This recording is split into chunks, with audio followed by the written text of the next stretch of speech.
to DM-Nastics, the gym for dungeon masters to work out their minds. I'm one of your hosts, DM Celeste, aka Sea Witch. And I'm your other host, DM Neil, aka Jote Maniac. Are you prepared? Oh, no. Most of the time. That's right. I had a very stupid name for this one because I called it Preparation D&D. Oh, boy. It's like Preparation H. A much more pleasant kind of preparation. You know. Indeed. You're still solving a problem that you have. Yes, lots of problems. Yeah. So we are going to be looking at another article. And again, some of the focus that we're doing now is a lot of new people are going to be coming into the hobby, either through D&D or through Tales of the Valiant or through the myriad of other versions that are soon to be out, or other games completely. And one of the important things that we thought we should address, and thanks to this article we will, is 8 tips to prepare a pre-written adventure. I think this is a great topic because it's one of those things that you don't really think about until you crack open, especially one of those like giant, hardcover length pre-written campaigns. And all of a sudden it can be very overwhelming to go from, making up stuff on the fly as a homebrew DM to trying to incorporate all of the information in a whole adventure. Yeah, I feel like the page count is almost like a representative of how overwhelming it feels. Because even if you're like, oh, no, it's fine. And you get like the old school, like the non-hardcover module, and you open it up and it's only 20 pages. Right. A little zine, like, sure, that's manageable, but... but you still feel overwhelmed because you didn't go all the way through it and prep and things like that. And, I'm a big proponent of trying to find that happy medium. I call it the Price is Right theory, where I'm trying to get as close to the number without going over in terms of my D&D prep. Sometimes I bid $1 and hope it works out. But and it'll be a heck of a Friday. But So this article is from the game. As always, there will be a link in the show notes. And of course, this article is from The Gamer. And this time around, it is by Lucas Ola. Ooh, I don't know if we've had anything from Lucas. I don't think so either. This is new. All right, Lucas, what you got? Okay, number 1, I'm a huge fan because I haven't always done it, and I know you haven't either. Anybody listening, read the book. Read 1. The book. My favorite part is the subtitle on this is shocking. We know, but it's so true. Yeah, I like it. Here he says, jokes aside, it's normal not to feel like going through the whole book is necessary, but that really is one of the best ways, if you have the time to prepare, especially if you're doing one of these like book-long campaigns, just because of all the flavor, and your mind will have a lot to kind of sort out and I feel like pull from subconsciously. If you have gone through the whole thing, right, in those moments, you can totally set up stuff from any point in the book, And I also feel like, we've both done it, certainly you more so than I, but like the idea that like finding that perfect flow for all of the content that you want to be in a module is tough. Like, do I front load a lot? Do I put extra stuff in the back? Am I trying to just like leverage all the margins or like inline? And I don't know that any of those answers are right. I think good content is good content, but because of that, it's hard to say that, like, if I didn't go all the way to the last page, like, potentially, that's where the most important stuff is. Right. And I just didn't read it because I didn't want to go all the way through. My other thing is, like, they'll just go to the end. They'll just do it. They'll just go to the end. And you're like, oh, no, I thought we could do the front half. And you have somehow decided that we're You have somehow gotten the one option that led you down this alternate path that just speed runs it. And I didn't realize that hook was there because I didn't read that far. Mm-hmm. R.I.P. Oh, cool. Secret door. It's all over. God. Tunnel to the Underdark, you say. Rude. Yep. Nondescript Underdark tunnel. Yeah, the classic nondescript tunnel to the Underdark that has no additional information. Yep. And classic. You have that one party. All over the place. They're all over the place. Watch out. Gotta read the book. So good. All right, Lucas. I'm feeling good. Hot tip right out the gate. Looking at the second one, a good one as well. Include player character backstories in the narrative. Subtitle, even if it means changing things. So true. So true. What's interesting is that this is a perfect example of one of the games I play in, where in the Lost Mine of Phandelver, one of the earliest groups that you deal with are the Red Brands. And our rogue in the party used to be a Red Brand. And then immediately came up of them knowing more things or getting advantage on certain checks and knowing how things work and stealing robes and not working like that thing. Stealing robes almost never works. I mean, it might work for somebody, but I am with a party who is a real punch in the face kind of party. I was like, I don't know why we took these robes. Why did we try? You're not going to do it. More stuff. This is great because, really well written adventures will do some of this, like talk about, how to introduce your characters to this adventure or like hooks, ways to tie in your characters. But most of the time, you really are just coming in, with no information and dropping this in front of them. So finding those opportunities to make your characters care, about what is happening by tying it, like you said, give them a history with one of the factions. That's going to be important. Make them maybe be from a place. Replace NPCs in here with NPCs already from your campaign. That makes sense. This is the kind of stuff that really elevates, I think, pre-written adventure on a page to actually making it feel like a real customized, game experience that you built yourself.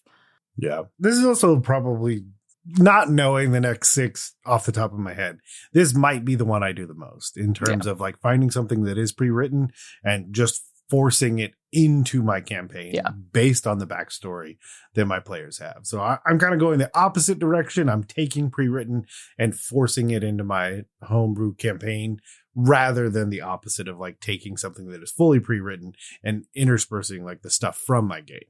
What's number 3? Oh, yeah. Adjust the tone if necessary, which I like because that's another thing. It could be something that is much darker in tone than you are typically playing. And either that is good because it is kind of switching things up and the players and characters are trying to figure out different ways to interact with the game. Also, they may not want that in any way, shape, or form. Yeah. So you're going to need to go ahead and change those because is it that is it body horror or things are just too graphic in general, or is it scarier than some of your players are interested in? I mean, for me, I'd be fine if that's what ended up happening, but I rarely play at tables like that because so few people are like 100% okay with that kind of stuff happening at their table. Yeah. And I would say, too, just because I typically when I'm using pre-written adventures, most commonly I'm using them for like one-shots or short campaigns, right? Like we're playing through a weekend, like, so I'm picking up a short adventure. And one-shots in general are much more successful when they have a lighthearted tone, a little bit of disaster because you're moving so quickly. So changing the tone on a pre-written adventure, especially for a one-shot or a short campaign, is actually pretty important most of the time to making sure you have a fun, short, kind of bite-sized game experience. So I think changing the tone, especially in those circumstances, is incredibly important. Yeah. I also think of like, here in the article, the last paragraph is the opposite applies here too. Yeah. If you have this campaign that's this long war-torn world gritty, where they're fighting for every inch, and then it's just like, here's Bippo, and you're like, and you just go down that road. It may kind of take people out of the element. It's going to feel like you're jamming a pre-written adventure into a campaign that already has a tone and a mood. Right? Yes. What is number 4? This is a good one. 4, adjust the difficulty if necessary. Yes. Very important. I see this all the time where GMs fall in love with an adventure because they're like, oh my God, this is so cool, or I love the character or whatever. And they're just determined to run it and they put it in front of their players and it just either falls super flat because it's really too low level to challenge the players, or it's really hard and they don't adjust anything, and then the players end up not making it through and just get frustrated, and then the GM is like, oh man, well, my dreams, and like it's nobody has a good time. Yeah, because both directions aren't very fun, because if they just stomp through everything, they may or may not have a good time with that. That's, you never know. If you stomp them out and they didn't see it coming and you had no signs that that was a possibility, they're not going to have a good time. Yeah. Like 9 out of 10 times. And it's possible that like even me running a game like that, I don't know that I would have, and I don't know that I would enjoy it, because my big thing is like, if they're not having fun, like it's going to be real hard for me to have fun as the person running this game. There's so many ways that you can tweak the difficulty. I mean, there may be a surprise at the beginning when you fully realize that it's either too much or too little, and then you're having to adjust on the fly, which isn't always fun. I was told there would be no math, but I always think about hit points in terms of ranges, because oftentimes when a monster is described, it's described as having X number of hit dice. For simplicity's sake, let's say a monster has a 0 constitution. They have 10d10 hit dice. In theory, the weakest version of that monster has 10 hit points, and the strongest version of that monster has 100 hit points. There you go. Like play in that range, play accordingly. I do, because I think it was too fast. Even if I let this go one more round, I'm not trying to force it 2, 3, 4, 5 more rounds. I'm going to give it another round. So I'm doing a little bit more with the monster. They feel like they're doing a little bit more with their own characters. Because part of it's like, at that point, they're not even learning. They're not even learning the game or their characters or like what they want, what they like. So hit point ranges is my number one adjustment. Yeah. For me as well, I think DCs of everything, so the difficulty classes of checks, I feel like they're always wrong in pre-written adventures. And the thing is, you know your party best. You know if they're gonna, if there's a DC 13 on that page for that trap in this adventure, and you know your players never roll anything below a 15 with all their bonuses, change the DC to 15, change it to 18, make traps, make hazards, make exploration, make checks actually matter in your game by making them at the punch level of your characters. Because the thing is, things are only fun if there is a chance of failure and you overcome that to succeed. So really, really, and this doesn't have to be super hard. There are tools in pretty much every Game Master guide out there that tell you how to adjust the level and difficulty of DCs based on the tier of character you're playing. And you don't have to stick to, the 10, 15, 20, 25 rule. You can make all your DCs 17. You can just do it. Man, do it. Feel good. I would say, monsters and then DCs difficulties for everything are the things you really need to watch and be prepared to adjust. Yeah. The other thing I think of sometimes if I'm trying to figure out what a DC would be, I often think of which character in the party is going to make the check, going to do it. Yeah. And then I'm going to take a 10 because that's basically a coin flip of the die. And then I'm going to add their strongest modifier, and I'm going to have a pretty good gauge of where everything is. And if I really wanted to go over the top, and I was told there would be no math, but unfortunately I'm going to talk about more math, I could also look at the weakest character for that role. And again, let's just play in real simple numbers. A character has a +0, a character has a +10. If I set the DC to 15, that's kind of a general coin flip for the party to accomplish it. So, oh my goodness. Every time, just do it. It's not fun. They're going to ask you to do it because number 5 is adjust loot according to the party. Oh my God. Don't give a staff to a martial group. If you have a group, with no mages and you find a wizard spell book in the adventure, just don't do it. Replace it with something else, kids. Oh, this is good. Good advice. For the most part, you are going to just add more administrative work to the process because they can't use it.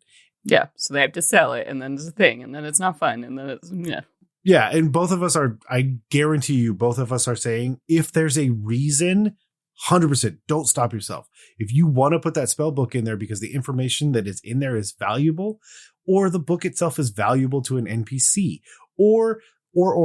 There are all kinds of reasons as to why. But again, we're talking about pre-written modules. Yeah. So when you see that loot and you immediately know no one will use it. No one will use it. Just change it. A +1 dagger can be a +1 short sword, can be a +1 bow, can be a +1 whatever, because from a monetary and magical perspective, it's roughly the equivalent. Just make it something that someone will be excited about. To help out with this, I just like to, I do kind of regular-ish player check-ins with my players. And as part of that, I just like to ask them what kind of magic items they dream of having for their characters. So I have a little shopping list of what my players think about, in terms of magic items for their character. And if you can sprinkle one of those in every once in a while, they go nuts. They love you for it. And you know what? Even if you don't want to do the work of finding a new magic item, replacing it, that's fine. Just give them money. Just give them money so they can buy their own. It still removes the step of having to, take something you don't really like, sell it, and then go buy something you want. Now you can just, buy what you want if you just give them money. So there you go. So an anime that I enjoy watching that is based on a Korean, so it's like a manhwa instead of a manga. I think that's how you say it. I don't know. I read it. I just got to make sure I read it in the right direction. But Solo Leveling is an anime that came out. One of the things that they get as rewards for defeating monsters are essence. And that essence can then be transformed into other things. There's nothing stopping you from a +1 augmentation gem of some sort. And then they just have that. And you hope you don't have the party that keeps everything forever. But the idea that they could then take that and just use it on whatever they decide. And the weapon of their choosing, which is also a fun way for them to keep the weapon that could be the family heirloom, so on and so forth, just becomes a +1. Yeah. Ta-da. That's totally fine. It's totally fine. It's your game. Do what you want. That's our ultimate goal here, is just to inspire you to keep on dungeon mastering and do it your way. Just get after it. Yeah. These are pretty good. I'm impressed, Lucas. This is good so far. All right. And yes. Oh God. Yes. Okay. Number 6, prepare key NPCs ahead of time. Yes. When I'm looking at a pre-written adventure, I think one of if I can only do 5 things, one of those things is going to be identifying all the actually important NPCs. So the ones that my players are going to have screen time with, right? Like talk to, or, they need to talk to them to get the quest, or they need to, journey around with this person or escort them, or, make sure you read everything about that NPC. Take some quick notes about how to play them, and just have that ready to go. So that way your players understand also who is important, who is talking to, because the way you play them is more informed, and clearly they psychologically get who is and isn't important. And this will save you a lot of just wasted time of them trying to talk to everybody. And, it's just so important. It's so important. Especially if you're doing a mystery or an intrigue style adventure when there are usually so many characters. Yes, prep the NPCs ahead of time. That's amazing. Yes.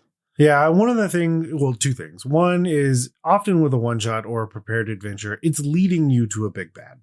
Yeah. More often than not, it's going to lead you to a big bad that they're going to have to face off. And is it the final session? Is it everything culminates into that because it's a one shot? And having a little bit more characterization prepared for that can make that whole battle mean more.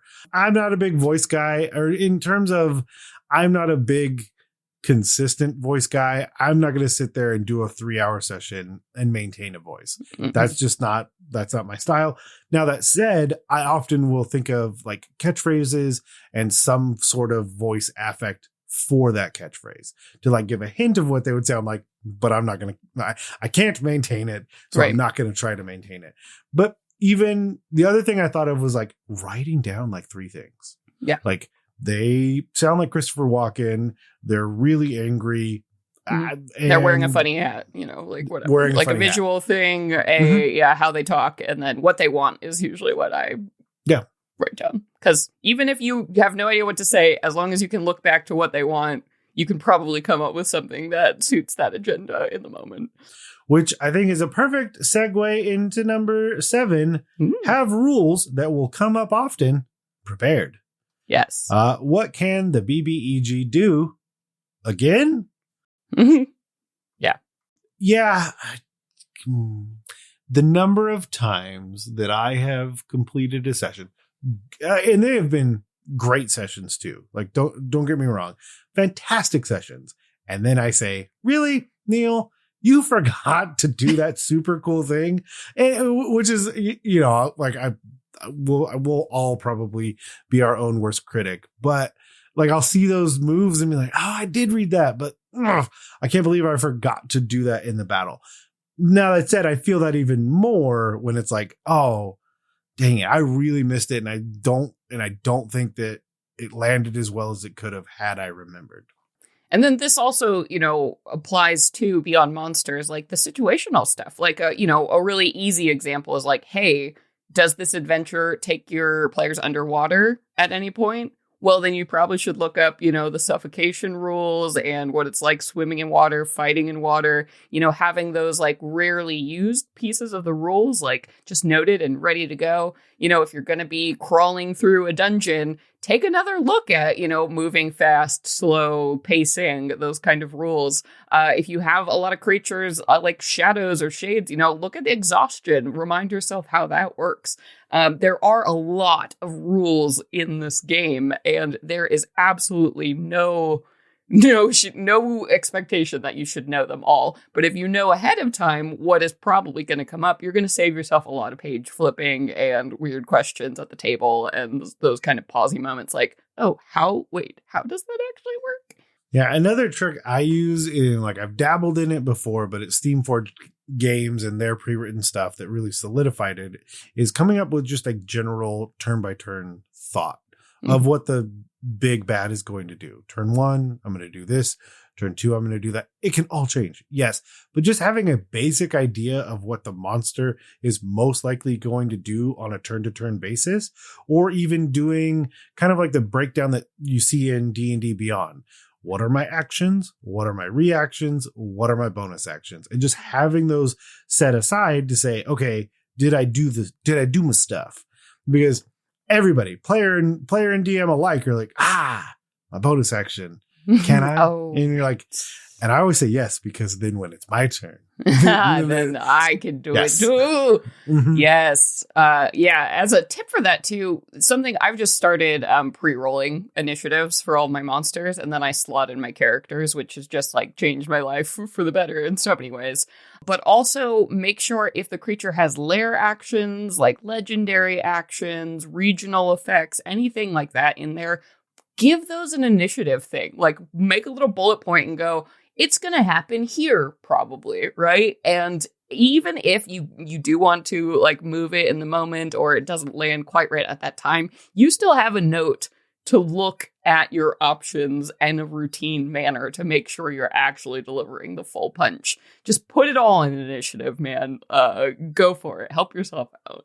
This is asking a lot. I mean, we are both definitely saying do this prep the way that works best for you. Yeah. I'm going to ask a lot because it just completely throws initiative out the window, or replaces it rather with the way that Phoenix Dawn Command does it, where every monster has basically a stat to say how many player turns go before it gets to go again.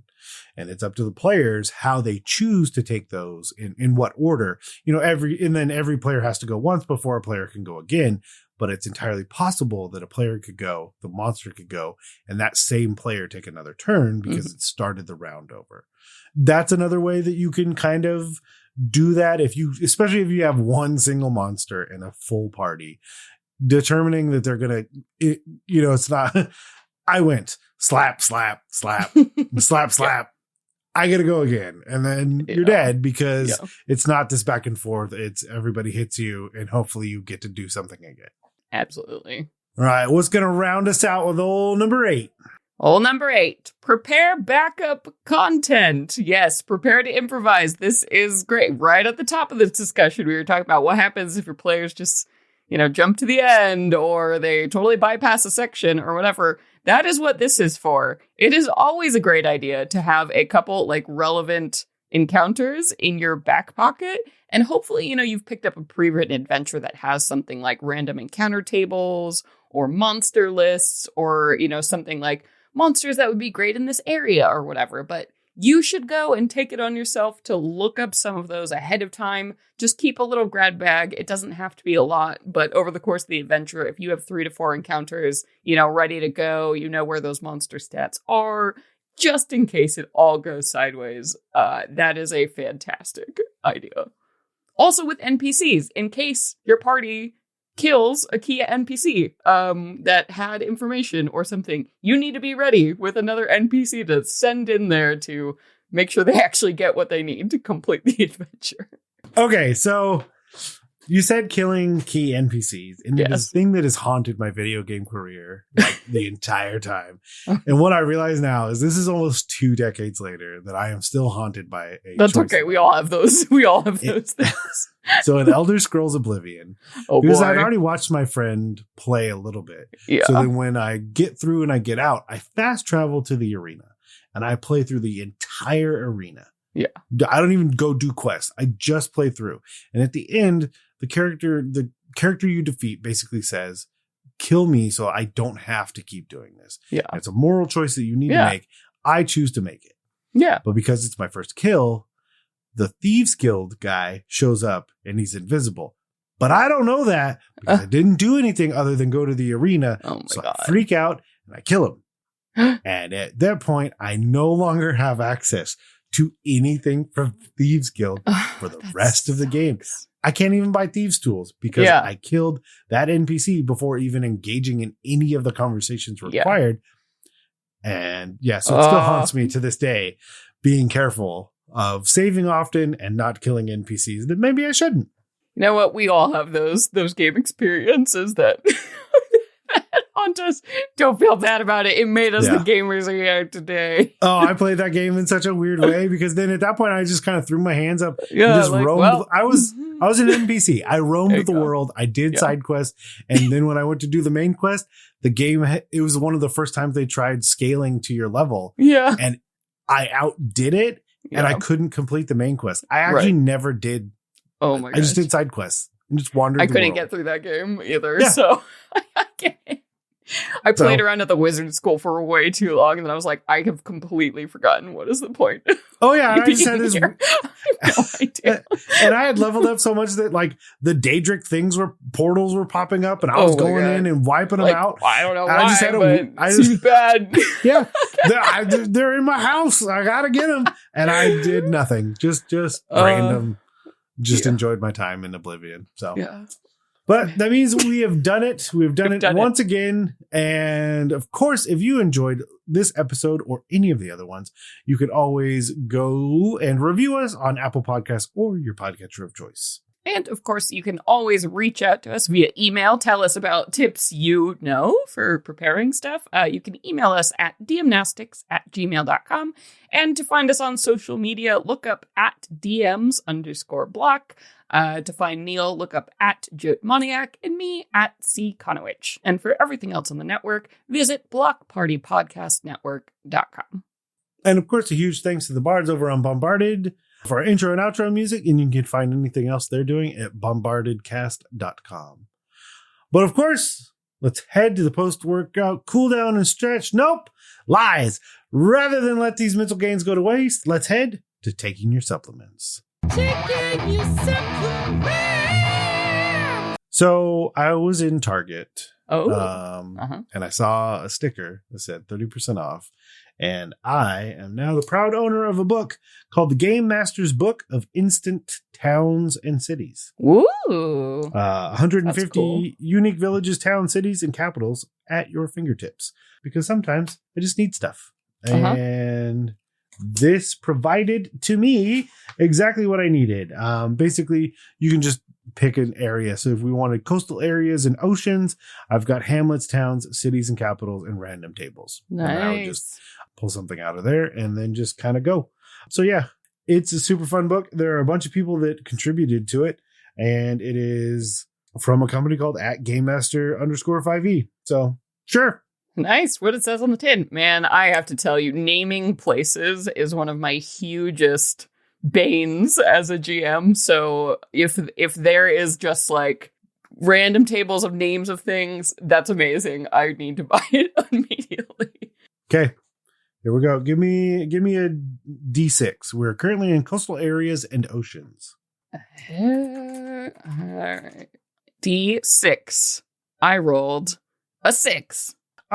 You have entered the town of The Reach. Ooh. We'll go to page 23. Population size 1,200. Kind of does your pretty standard population breakdown. The Reach was founded by a group of settlers driven from their homeland by a vicious despot. Nice. It basically gives you a breakdown. That's great. Yeah. So it's like useful. It's super useful. I randomly saw it. It's been on my Instagram feeds and it's popped up here. What was the name of it? One more time so I could go find it online right now? Please. Yeah. Oh, also, I got the book that you mentioned last time that came in. So yeah, we just honestly, we just tell each other books we like and buy them. And you get to listen. This section of the podcast. So the Game Master's Book of Instant Towns and Cities. They have several other ones. I had not seen this one like advertised to me in any way, but I had seen like I recognize the style of the cover for I believe there's a series of books that fall under. Nice. Yeah. Super easy. Found it online immediately. Heck yeah. Nice. Yeah. And the way it describes them is like, it's just there. It's not rolling on subsequent table after table after table. Like I'm deciding, how large of a place am I looking for? I could roll, or I could just go look at real quick in that section and determine which one would be best. Number one idea, scrub the name. Just name it what you need it to be, and then go from there, and then use the rest of the description as much as you need or as little as you need. Boom. But with that, we'll turn out the lights and head out of the gym. Before we go, I want to implore you, the listener, to join the forums, the Discord, and anywhere else you can find us to take part in these challenges, exercises, and other amazing conversations being had. And to do that, head over to bit.ly/DMBanter and try some DM-Nastics. So your players don't ask, do you even lift?